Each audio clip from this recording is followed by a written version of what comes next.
They're fighting a war here and they're losing. The sheer numbers of people succumbing to the coronavirus is overwhelming every hospital in northern Italy. The staff are working flat out trying to keep these people from deteriorating further. They're trying to stop them from dying. This isn't an intensive care unit, it's an emergency ward. The ICU is full. People have only just arrived here and they're in terrible shape. This is an absolute constant. This killer pandemic is virtually out of control. The patients are literally gasping for air.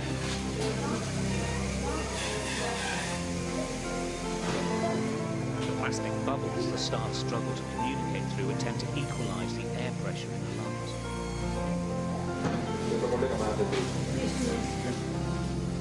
Nobody expected this.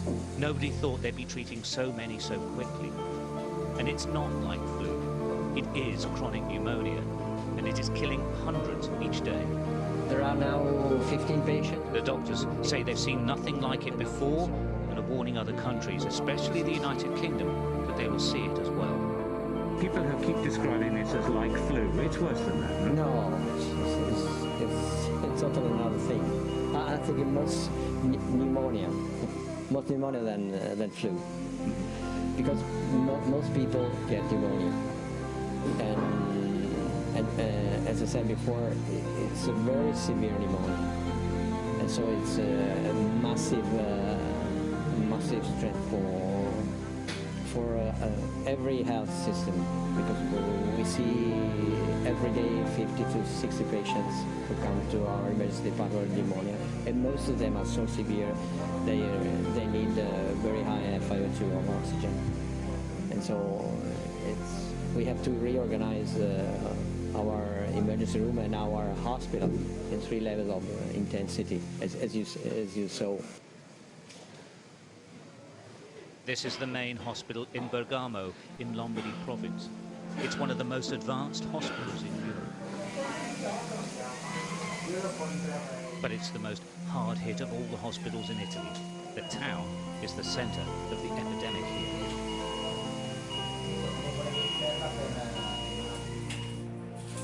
This isn't a ward, this is a waiting room. Wherever you go, people are on gurneys, in corridors, in meeting rooms, they're everywhere.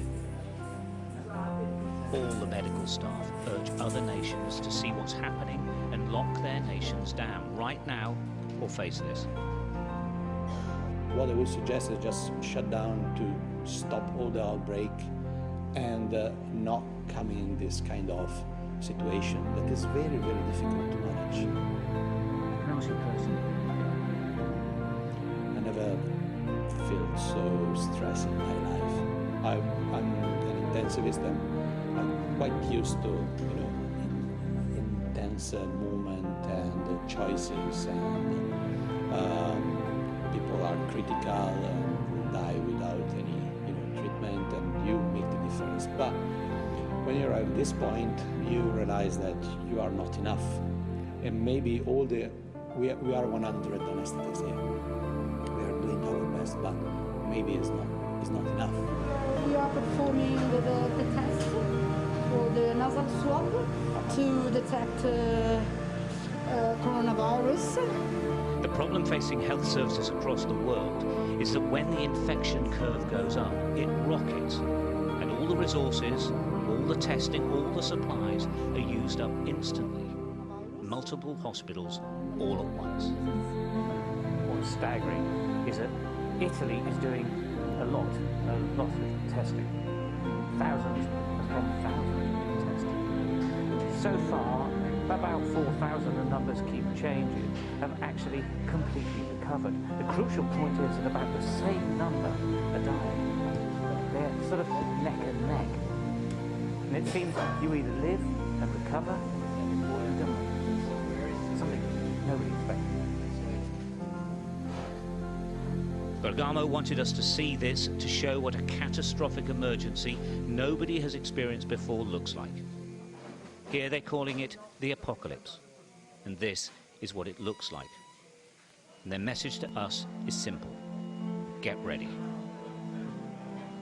Stuart Ramsey, Sky News, Bergamo, Italy.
Now it is Latin America's turn to face the pain of the COVID-19 storm that spread west across the globe.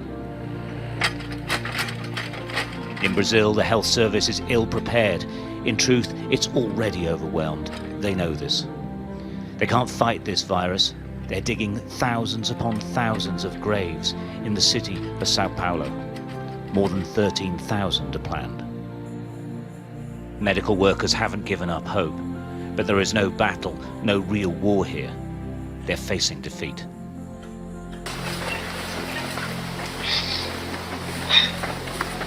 In full hazmat gear, the grave diggers and burial teams struggle over the freshly dug earth. Grieving family members follow behind. This is the funeral of Jose de Oliveira. He was 52 years old. He died after a few hours in hospital. The authorities say it was COVID. His son Felipe insists it wasn't. There is a stigma to this disease, and there's no testing anyway. Every family is allowed 5 minutes at the graveside. Every 5 minutes, there is another burial. The graves are separate, but the dead are covered over en masse. To all intents and purposes, this is a mass grave. Across the world, the phenomenon of this virus is always the same. Everyone dies alone.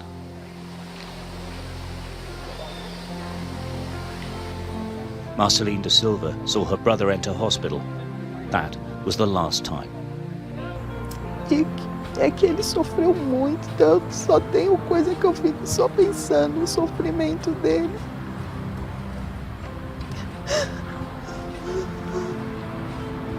E agora não pode nem ser velado, não pode nada.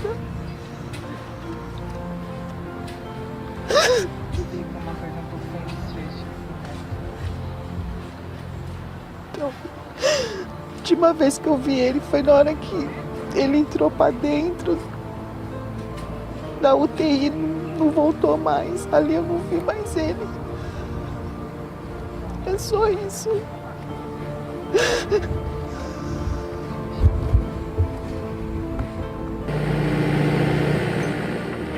They've been digging graves here non-stop for the past 2 weeks. They're doing about 800 a day. The workers thought they'd have been done by now, but they've been told to keep going. Eu tô abrindo essas covas, tomara que não use todas essas covas que a gente tá abrindo, né? É isso que eu peço para Deus todo dia. Brazil's President Jair Bolsonaro is still dismissing this pandemic as a light flu. He's wrong, of course, but it's irrelevant what he thinks anyway. They're dying here in huge numbers, and it's nowhere near the peak.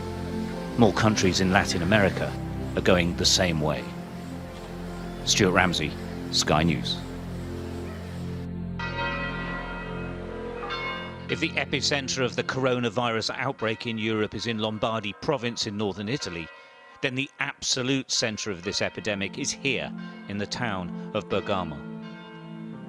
More people have died here than anywhere else, and they still are every day.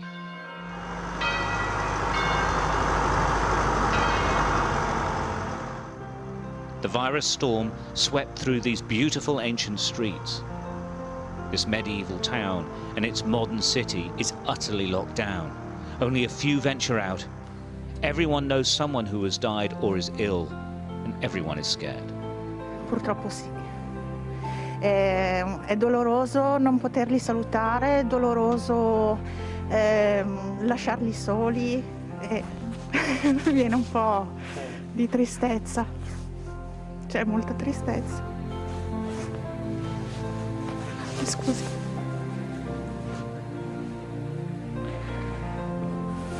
Sì, non è purtroppo vedere i propri amici, i propri parenti che se ne vanno piano piano, proprio così, vedere la gente che si prodiga comunque a cercare di salvarli in tutti i modi, e vedere che comunque poi non c'è possibilità per alcuni, fa male, fa male.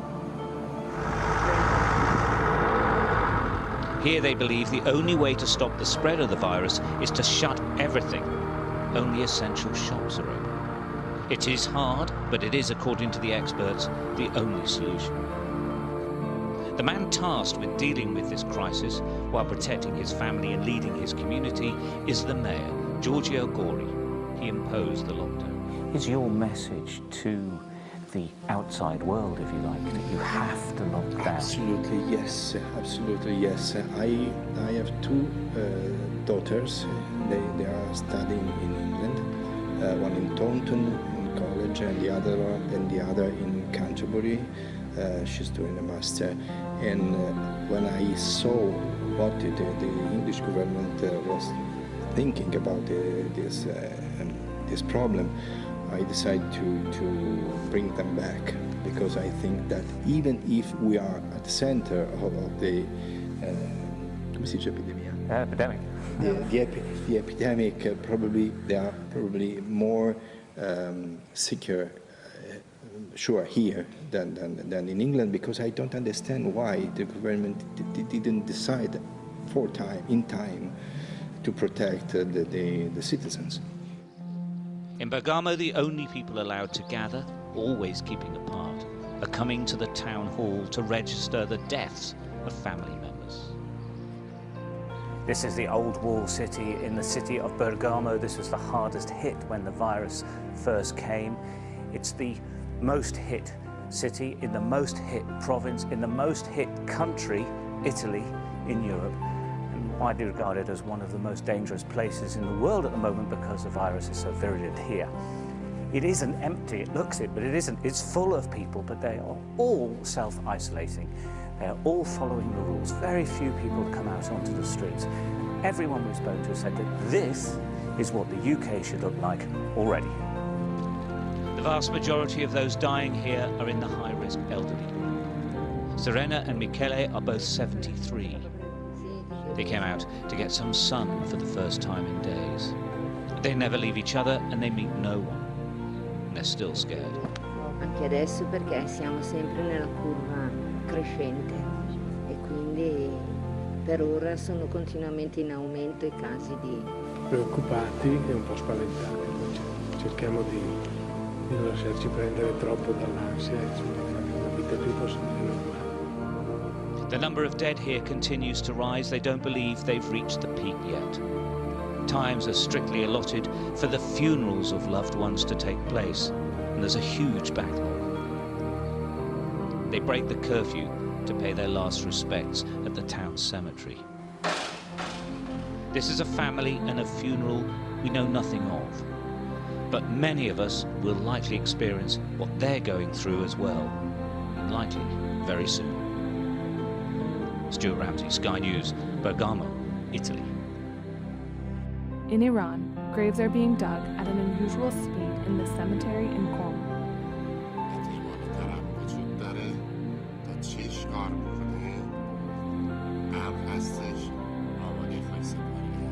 People in protective suits carry a coffin.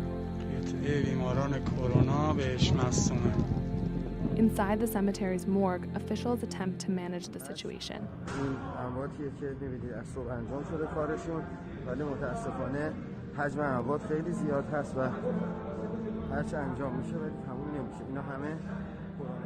The government attempted to downplay the spread of the virus.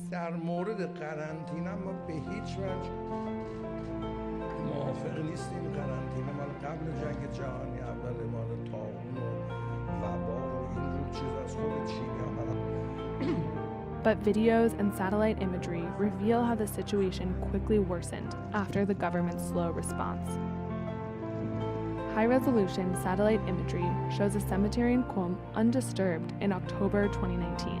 On February 19th, Iran announced its first 2 cases of coronavirus infections in Qom. But satellite imagery taken shortly after the announcement shows that 2 trenches are seen in the cemetery. Together, their lengths are that of a football field. By early March, we see a video of an overwhelmed morgue and cemetery in Qom. Video from the morgue shows several covered corpses on stretchers and the floor of the facility. There's a box labeled with the name of one of Iran's well-known clerics who died from coronavirus.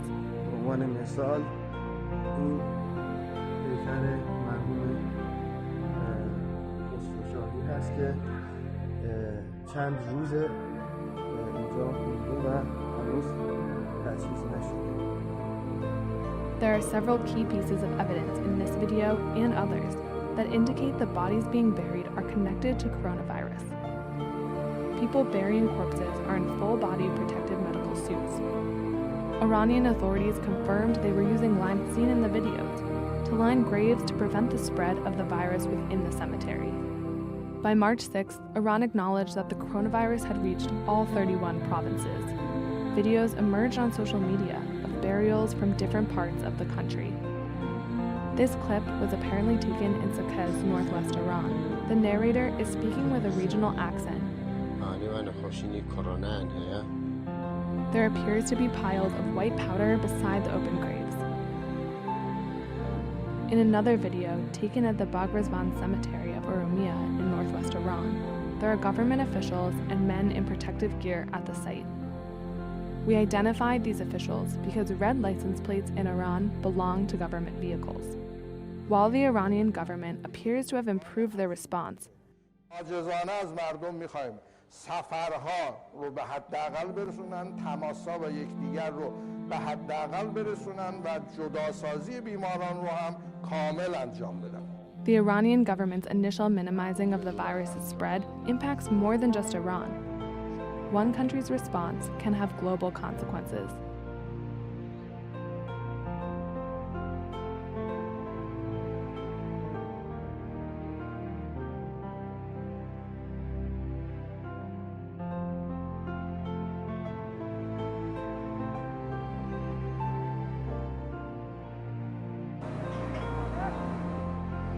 Makeshift hospitals are one of the defining images of this epidemic. But this is the original in Beijing, built in 7 days to fight the SARS outbreak in 2003. Now they are rebuilding it to fight a new virus, one that has killed more people in China alone than SARS did worldwide. The long, painful memory of SARS has resurfaced in this new epidemic. Beijing was badly affected, and so this city of more than 20 million people feels deserted again. This shopping and office complex should be packed. So should the underground. This is rush hour. For locals, the comparison is never far from mind. 这个传的比那个快，那个没那么多，上次没那么多人。那次我们也不担心，那次我们老出去玩，这次没敢出去玩，因为这次因为那个传的太厉害了，虽然死人没有呢。感觉这个吧，原先也是没手机，没有这个交通信息这么发达，没见到没看到，感觉现在手机上面天天多天天看。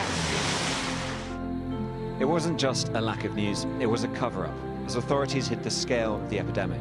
SARS, short for severe acute respiratory syndrome, killed 774 people in 8 months. This time, things are different. The World Health Organization has said China has been more transparent, and the country is richer, with more resources to fight the epidemic. But that development brings danger too. For example, the high-speed rail network that is a modern wonder is also a new way for the disease to spread. And the country's default setting is still secrecy. This facility is being built out of sight in Beijing. 建完了呀，建完了，里面一个没用了，就是非典那个啥，非典那个防疫。It has tight security, bars on the windows and close surveillance. This picture, obtained exclusively by Sky News, shows its extent. We learned it's to isolate migrant workers returning to the city after the extended New Year's holidays. Even this is too sensitive for authorities to show. We were spotted by police. They ordered us to delete our footage. China has changed almost unbelievably since SARS hit in 2002, 2003. Back then, its economy was still smaller than the UK's. So now it has a lot more money, a lot more tools, a lot more technology to draw on. But it still relies on old-school post-1949 communist methods, isolation units like this, to try and combat epidemics. For all the echoes of SARS, though, this is very different. So the mortality rate from this coronavirus is estimated at about 2%. The mortality rate from SARS was approximately 10%. So it's actually less lethal than SARS in terms of the likelihood of someone dying if they become infected. But because it has spread more readily and proportionally we have a lot more people who've been infected, we see a lot more deaths. And there will be more deaths to come. SARS has long cast a shadow in people's memories.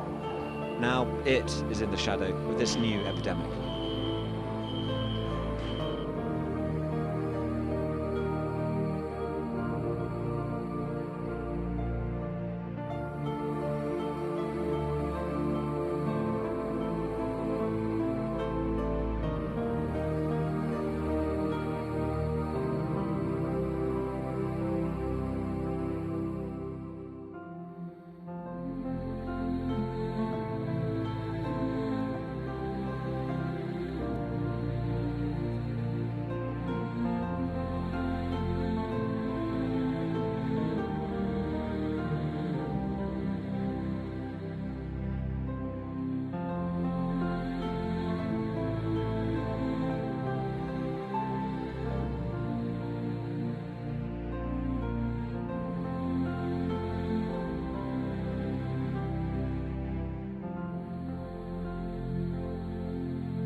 This is the reality, not just numbers on a chart, real lives lost. 10 meters long and 2 meters wide, this grave prepared for multiple burials. This is the first time we've done this in this country, so it isn't typical, but it's been done at the request and needs of the Muslim community. They've come to us and said, we really need to be able to increase the speed at which we can bury our loved ones. Allahu Akbar. One prayer for 10 people. Muslims and Jews bury the dead as quickly as possible, guidance that's remained unchanged for centuries. It speeds the soul's ascent to the heavens, they say, and opens the door for those left behind to start grieving. Cemeteries have become overwhelmed. Here they've gone from 5 burials a week to 30. This is not a mass grave. It is only to accommodate and to ensure that in 2 days they were able to dig up this grave, whereas imagine digging 10 individual graves. It may take probably maybe over a week. And this, a first for British Muslims. 10 burials, one straight after another. This method is described as Saf al-Amwat. In Arabic, that means rows of deceased. Each individual is given their own funeral rites before being buried in rows. It means multiple burials can take place in a short period of time. A most extraordinary goodbye. Social distancing means 33-year-old Ayub Akhtar's family can't be here. I went outside, and the most I could actually do was just sit there, wait 5 minutes, not be allowed anywhere, and just come home. It was just difficult. Last time I saw my brother, it's been 3 weeks, and he left in the ambulance, and that was the last time I saw him. Nothing demonstrates the human cost of the coronavirus like watching 10 burials take place in the time it would normally take to do just one. But these aren't normal times, and there aren't just 10 bodies. The site for the next Saf burial has already been prepared. Sadia Chowdhury, Sky News. A sea of people amidst the coronavirus pandemic. Hundreds and thousands of migrants desperate to reach their homes in rural India. They converged at a bus terminal in Delhi as the state of Uttar Pradesh sealed its borders. The police force overwhelmed by the crowds. The surge of people forced the government to arrange thousands of buses to take them back home. Men, women and children have walked for many miles, crossing state after state in a lockdown. परेशानी है, छोटा बच्चा खाने कुछ नहीं, हम इन बदायूं जाएंगे, पैदल ही चल पड़े हम.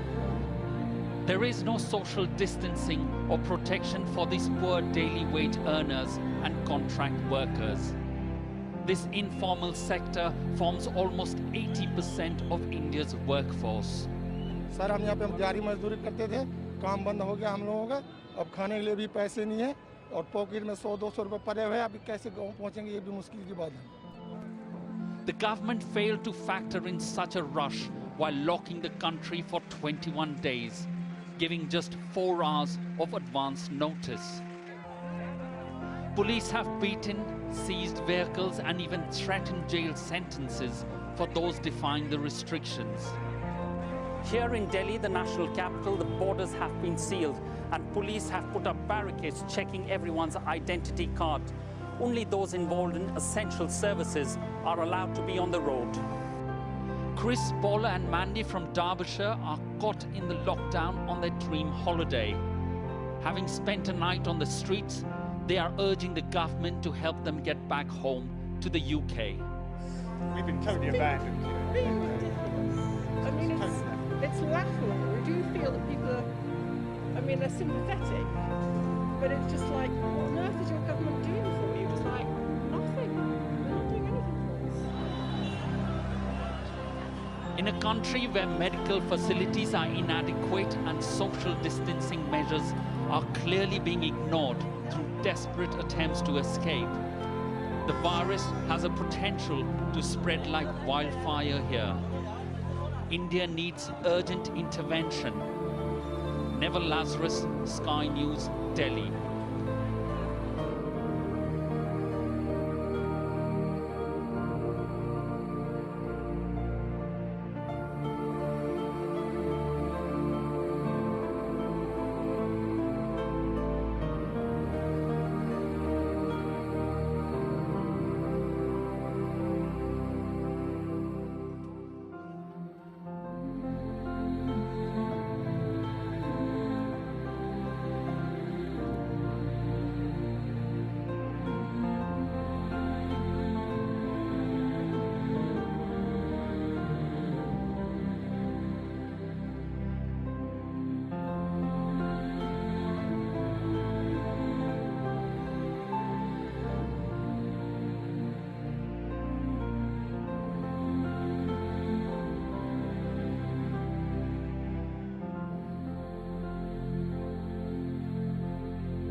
It's a city that never sleeps, but now it's deserted in broad daylight. The main strip in Las Vegas is at a standstill.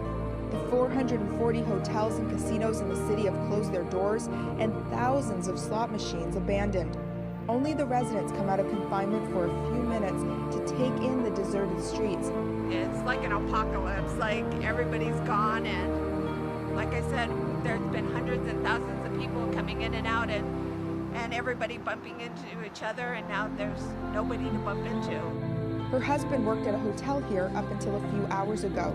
I went into work this morning, and they gave us our walking papers. As of midnight last night, the governor decided to be a little more stricter as far as businesses, and they closed down everything as far as hotel industry and so forth. At the entrance of the city, this iconic sign is usually overrun by tourists, but now locals can take advantage of their absence. TJ Habashi is a dentist in the area, but his office has seen a drop in business as well. I laid off most of my employees. I have 6, so at this point I only have 2, and we'll see what happens by next week. Beyond the neon lights of the Strip, it's impossible for some of the most vulnerable in the community to follow the confinement orders. Dozens of homeless come here daily for a hot meal. To ensure less contact between people, the lunch line has been replaced by takeout boxed lunch, and more people show up every day. We were serving probably about 250. We're probably serving now about anywhere between 450 and 500. Well, a lot of people have lost their jobs. Residents in Las Vegas say they are ready to face this unprecedented change, the worst the city has experienced since the financial crisis in 2008.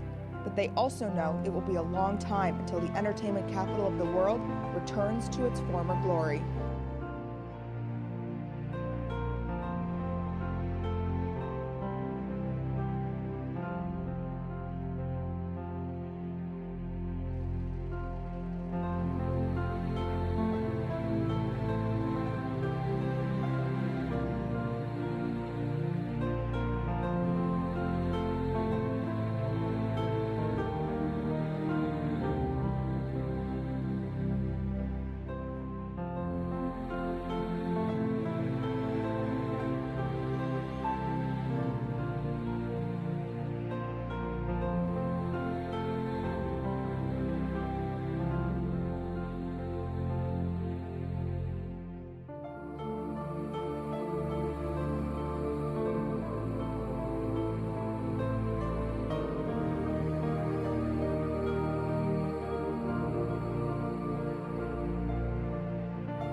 social distancing is a privilege that these people cannot afford. All across India, day laborers rushed to transportation hubs, carrying whatever they could. The nationwide lockdown has put millions out of work and started a mass exodus from the cities. For these people who are leaving New Delhi for their hometowns, the fear of starving is currently greater than the fear of infection with the coronavirus. If we had food, why would we have left? We're not enjoying this. We know that a pandemic is spreading, but we were forced to leave. We're taking precautions and keeping as much distance as we can. The government did nothing. Otherwise, we wouldn't have left. India's efforts to contain the coronavirus have plunged the country into chaos. After transportation was shut down, some state governments arranged buses to bring migrant workers back to their home villages. But in other states, people were left stranded and forced to walk hundreds of kilometers home. Day laborers, street vendors, and other informal workers form the backbone of the Indian economy. With police chasing them off the streets and no savings to fall back on, the lockdown puts many of them at risk. Prime Minister Narendra Modi, who had ordered India's 1.3 billion people to stay home, has apologized for the hardships they are now facing. Especially when I look at my poor brothers and sisters, I think they must be wondering what kind of prime minister I am, who has put people in such a difficult situation. I especially ask for their forgiveness. So far, roughly 1,000 people in India have tested positive for coronavirus, but experts worry numbers could be much higher. Fears are that an outbreak in one of the world's most densely populated countries could result in a catastrophe. Let's bring in DW correspondent Manira Chowdhury. She's in Delhi for us. Just looking at those images, all these people on the move. Only 4 hours notice given for this lockdown. Does it seem that Modi and his government were unprepared for this pandemic? Well, the government is being appreciated from certain sectors of bringing about this lockdown at an early stage, but there are critics and there is opposition which are criticizing the government. They are saying that these measures should have been taken much earlier, like in the middle of February. And yes, the fact that the lockdown was announced with just 4 hours of notice is being criticized. And the critics are seeing this 21-day lockdown as the government trying to ramp up its preparation in terms of making available the ventilators and the testing kits. So the critics are seeing this 21-day lockdown as the government buying time to ramp up its preparation. Let's talk about those day laborers that we're seeing those images of. I mean, it seems like an impossible situation for them, right? They're trying to make it home, but of course they risk spreading the virus if they do. If they stay, there's no guarantee of a job or even of food, right? Yes, as I said, the criticized for announcing this lockdown without giving reassurances to people that they will be looked after. Indian economy consists of a large sector of informal economy, and with thousands and thousands of migrant workers who cross borders every single year to bigger cities and search for livelihood. They suddenly found themselves out of livelihood overnight. They have been heard saying that they can't afford to die of starvation. They have a family to look after, and they are going back to their villages and their towns in really unsanitary and overcrowded conditions. So yes, A, their livelihood has been affected, but B, there is also a danger of what diseases or viruses that they may be carrying back to their towns and villages and carrying back to their families.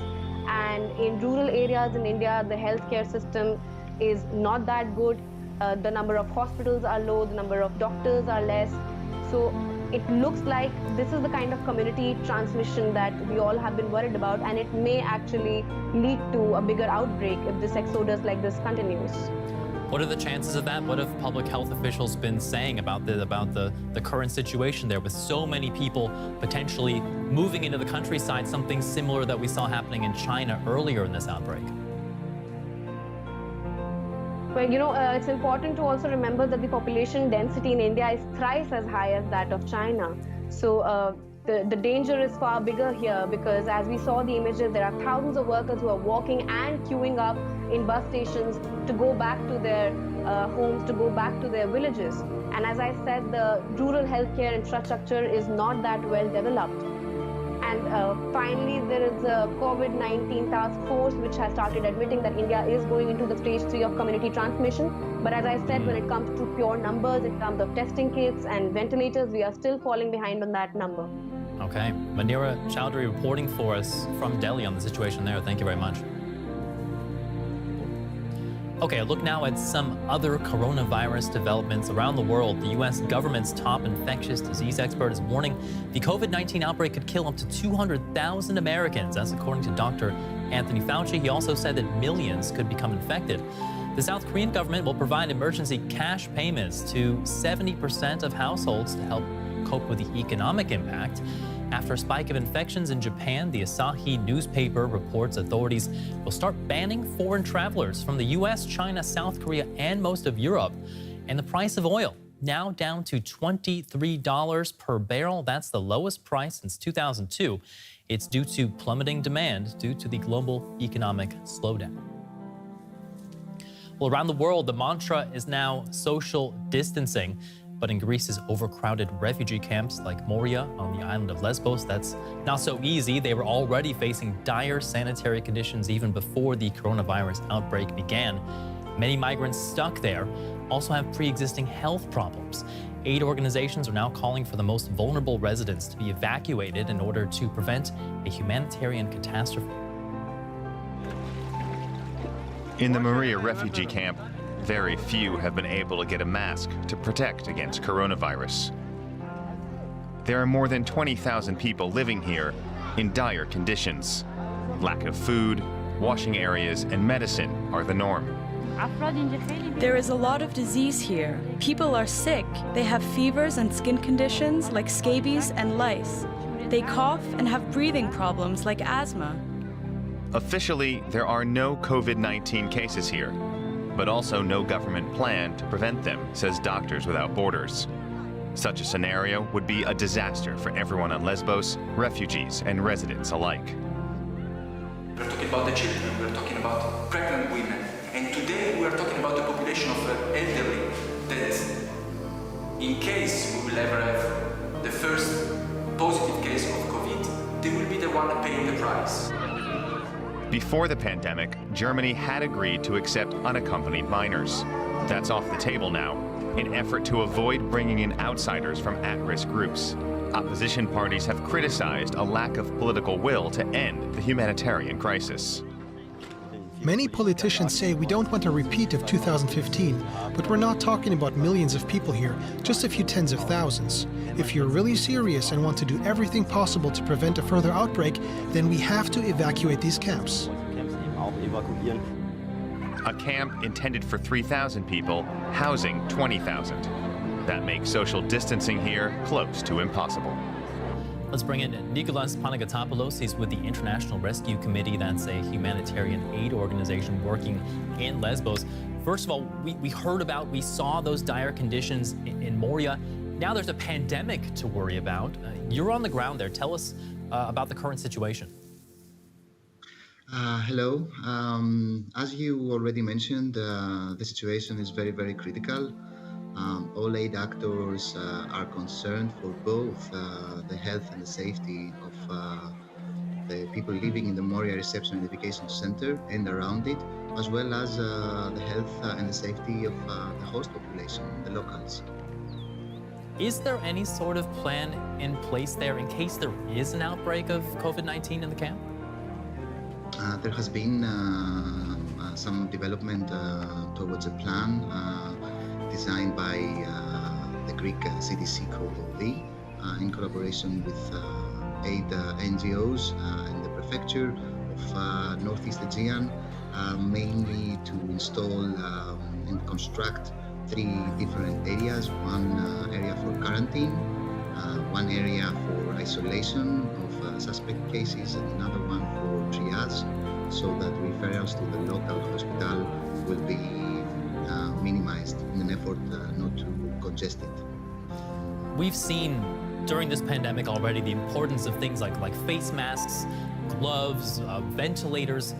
How much of that sort of important and life-saving equipment is there in the camp? I don't think we can be talking about ventilators in the camp. Basically, primary healthcare is offered in the camp, and for the reason that there are also no protective material to cover the needs of 20,000 people that live in deplorable conditions in respect with sanitation, hygiene, overall protection and safety, access to medical care. We understand that the most important thing right now is to, from the Greek government, to decongest the islands as soon as possible, prioritizing people with chronic diseases, pregnant women, women with newborns, people with special needs, as well as the elderly. You mentioned the Greek government in terms of getting these vulnerable people out of the camp. What about other countries in Europe? Or is there international support there? There should be international support in respect with the unaccompanied children, because there was a number of 7 member states that pledged to receive over 1,500 unaccompanied children, and still there has been no progress. With this thing in mind and this situation, there are definitely complexities to go around, but the EU has the means and has the capacity to address this. It should be given its utmost priority. A worrying situation there. Nicholas Panagotopoulos with the International Rescue Committee. Thank you very much. Thank you. Jagwamyang Bosal has been cooking free meals for those less fortunate since 1992, becoming the Charity Kitchen's manager 3 years ago. These days, rather than offering soup and side dishes inside, Buddhist Temple serves large rice balls for takeout to prevent the spread of the coronavirus. Despite the change in menu, they say diners are grateful. They give us thanks for providing them these rice balls.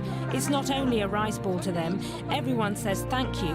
I tell them that they can't get the rice balls without cooperating, waiting in line for a short time, wearing masks and sterilizing a bit before they can pick up their food, and they have to avoid eating in the same place. Donations for supplies have declined, and volunteers, unpaid, are scarce in the best of times, and more so now because of the coronavirus. Still, some overcome the worries about catching the virus to dedicate themselves to a cause. Before I came to volunteer here, I was told that this kitchen served the elderly, so some friends told me not to join. But I came anyway, and I think it's worthwhile, and it's okay because of our special cleaning practices. Many of the temple's diners are especially vulnerable. Most are not registered as citizens and therefore ineligible for state aid. The large rice balls here are often their only meal of the day.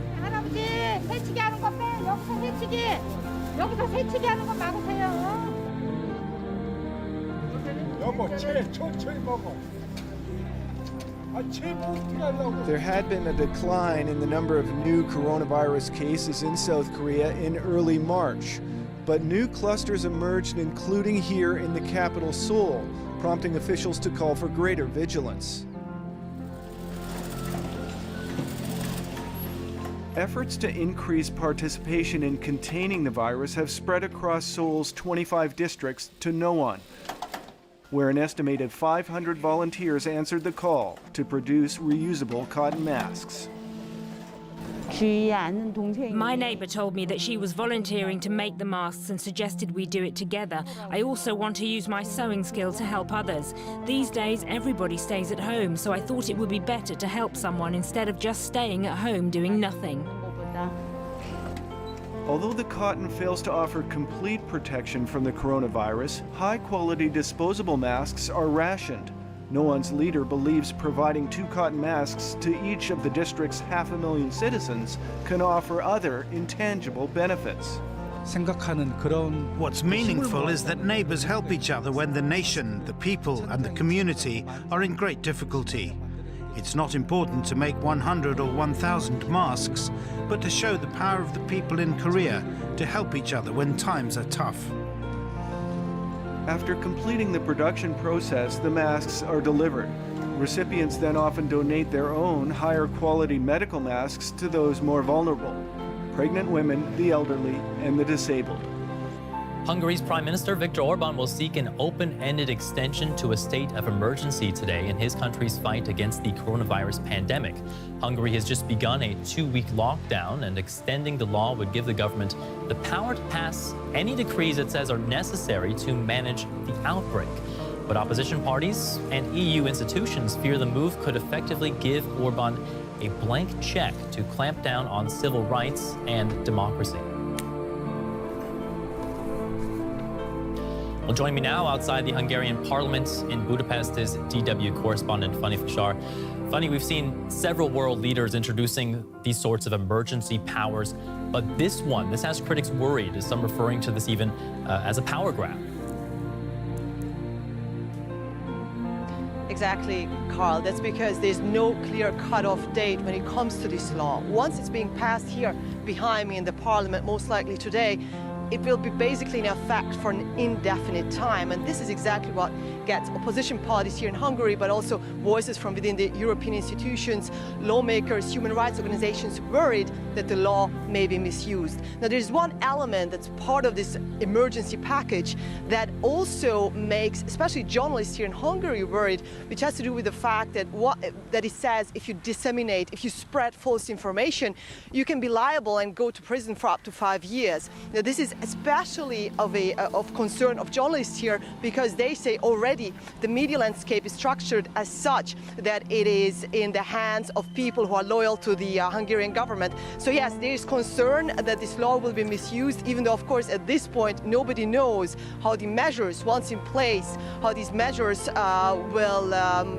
sort of be disproportionate to the actual threat, the threat of COVID-19. What about the Hungarian people themselves? What do they think about these potential measures? Well, actually, if you talk to people here on the streets, as I've done during the previous days, you will hear rather concerns about the healthcare system, that they're worried that the healthcare system cannot stand its ground to actually cope with this threat, COVID-19. The majority of people here say that so far they are fine with the measures in place. They feel that this is very important, that there's a partial lockdown here in Hungary. People can still leave their homes, but only to do very, very necessary things. They are so far satisfied, but we're skeptical, where frustration is rather increasing when it comes to the actual capability, but also the state capability to help people in need because of a healthcare system who's been chronically underfunded, not only during the current government, but also during previous governments in Hungary. All right, well, that vote expected in Parliament later today. Fanny Fashar on the case for us in Budapest. Thank you very much. Here's a look now at some other stories making news at this hour. The Spanish Coast Guard has rescued over 70 migrants at sea near the Canary Islands. The migrants were brought to port in Gran Canaria and Tenerife, where they underwent medical checks. Since the outbreak of the coronavirus, the influx of migrants into Europe has somewhat slowed. A medical evacuation flight bound for Japan burst into flames upon takeoff from the Philippine capital Manila, killing all 8 people on board. Manila's International Airport Authority said the victims were a Filipino-American woman, a Canadian man, and 6 Filipino crew members and medics.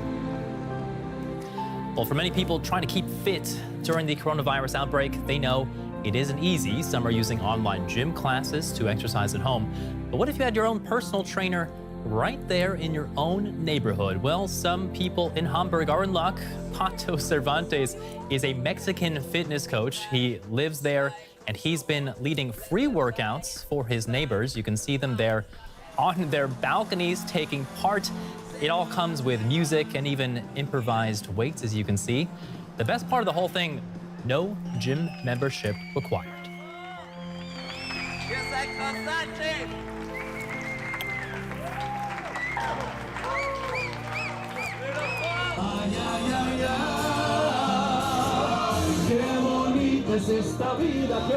A moment in the limelight for this officer from the Medellin police force. Abandon your fears, life is beautiful, he sings.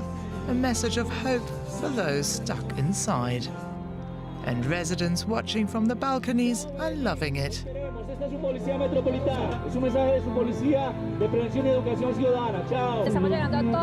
We're doing this in all parts of Medellin. We're trying to bring hope to the people in this difficult situation. Serenading residents in lockdown is just one of the unusual ways authorities in Medellin are trying to get their coronavirus message across. A hearse sits on its way through the streets of the city, but this is not a funeral. On the coffin, the coronavirus, and the message, although we all have to die, let's not get ourselves killed. High up in the air above the city, drones are sent flying. What are you doing in the park? You should be at home, they repeat. Here's hoping that the people of Medellin will get the message.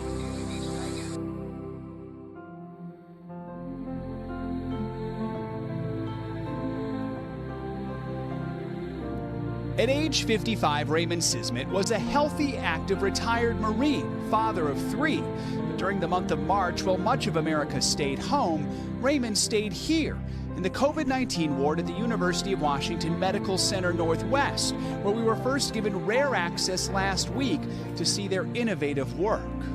People of all ages and all physical conditions, this can hit you pretty hard, can't it? 100%, and I was one of those people. Hospitalized in early March, Raymond was struggling to breathe, so doctors put him on a ventilator for 18 days. I felt very surreal about whether this was happening to me or not. It didn't feel like I belonged there. It didn't feel like I was in disbelief. It was very tough to consider that there were some days that my wife had to talk to the doctors and there was no progress some days, and how close it was to not making it. Infectious disease Dr. Maggie Green helped care for Raymond, who was one of their first COVID-19 patients and one of their youngest. And here's this healthy man coming in critically ill. It was frightening for all of us. Early on, they got permission to use an experimental drug, remdesivir, one of several potential coronavirus treatments now in clinical trials, though Raymond only got part of the recommended treatment course because his liver enzymes began to spike. I think he only got 5 or 6 days worth, and he got better, but we know that a lot of people get better anyways. I don't know how the drug helped him or if it did, and that's why we need these trials. Raymond's wife, Jill, also tested positive for COVID-19, but her symptoms were mild. The hardest part was not being able to see her husband in person, just FaceTime. I can't even tell you how excited I was just to see him, even though he looked pretty, he didn't look so great. Raymond, I can tell for you, that's the part that gets you more emotional, thinking about what your wife and family went through, right? I just remember that FaceTime, I was still out of it, and I just remember all of a sudden I heard them over the phone. Somebody was saying, this is wonderful. That was a good day. The other day that stands out is the one when he got off the ventilator. His medical providers celebrated too.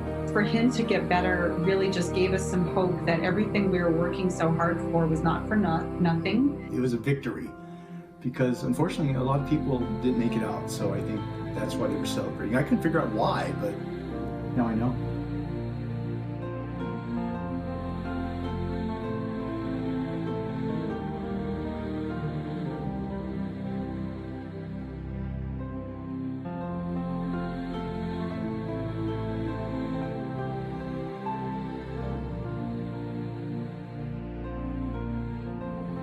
Based on some new research, it does appear the FDA will move sooner rather than later to improve the use of remdesivir, an antiviral drug that is shown to be effective against COVID-19 in some clinical trials.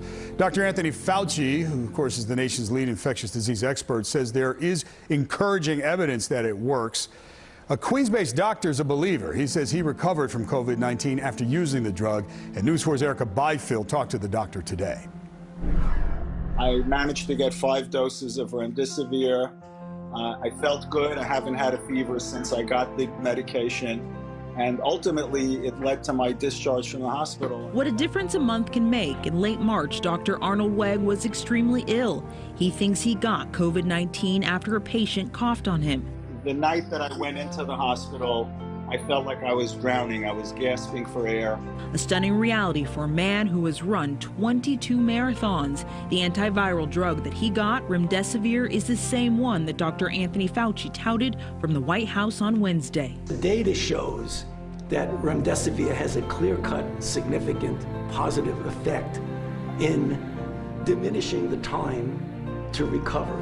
This is really quite important. Dr. Fauci said that an NIH study of more than 1,000 patients showed that it cut hospital stays from 15 to 11 days. What it has proven is that a drug can block this virus. Its impact on deaths is under review. Leading medical minds think that the FDA should give remdesivir an emergency use authorization. That hasn't happened yet. I think going forward, it's going to turn out to be a great drug. Dr. Weg is back at work, thankful he recovered, and so have some of his patients, like Jack Holtzberg. We were there on Tuesday when the Holocaust survivor left rehab in style. This was almost like another Holocaust for him. And the astounding fact that Jack managed to get out at age 95 and was able to sustain a horrible illness is a testimony to his internal strength. The pair of coronavirus survivors expected to reunite soon. Erica Byfield, News 4, New York.